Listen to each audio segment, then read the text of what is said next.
ഇപ്പോൾ വരുന്ന ഒരു വാർത്തയിലേക്കാണ്. പത്തനംതിട്ട ഇഞ്ചപ്പാറയിൽ 40കാരിക്ക് വെട്ടേറ്റു. സുഹൃത്ത് ബിനുവാണ് ആക്രമിച്ചതെന്നാണ് പ്രാഥമിക നിഗമനം.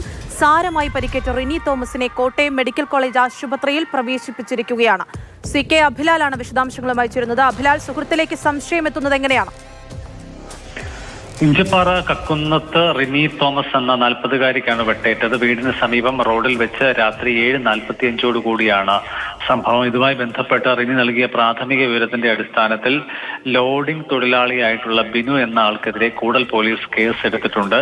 വീട്ടുജോലിക്ക് പോയി തിരികെ വീട്ടിലേക്ക് വരുന്ന വഴി ബിനുവും റിനി തോമസും തമ്മിൽ വാക്കേറ്റമുണ്ടായതായി പറയപ്പെടുന്നുണ്ട്. പിന്നീട് വീട്ടിലെത്തിയ റിനി മകനെ ഒപ്പം കൂട്ടി പോലീസ് സ്റ്റേഷനിൽ ബിനുവിനെതിരെ പരാതി നൽകാൻ വേണ്ടി പോകവെയാണ് മറഞ്ഞിരുന്നുകൊണ്ട് ബിനു ഇവരെ ആയുധം കൊണ്ട് വെട്ടി പരിക്കേൽപ്പിച്ചത്. കഴുത്തിലും ചെവിയോട് ചേർന്ന ഭാഗത്തും വെട്ടേറ്റ റിനിയെ ആദ്യം കോന്നി താലൂക്ക് ആശുപത്രിയിൽ എത്തിച്ചു. പിന്നീട് വിദഗ്ധ ചികിത്സയ്ക്കായി കോട്ടയം മെഡിക്കൽ കോളേജ് ആശുപത്രിയിലേക്ക് മാറ്റിയിരിക്കുകയാണ്. ഏതാനും മാസം മുൻപ് ബിനു റിനിയുടെ മകനെ ആക്രമിച്ചു എന്ന പരാതിയിൽ കേസ് രജിസ്റ്റർ ചെയ്തിരിക്കുന്നു.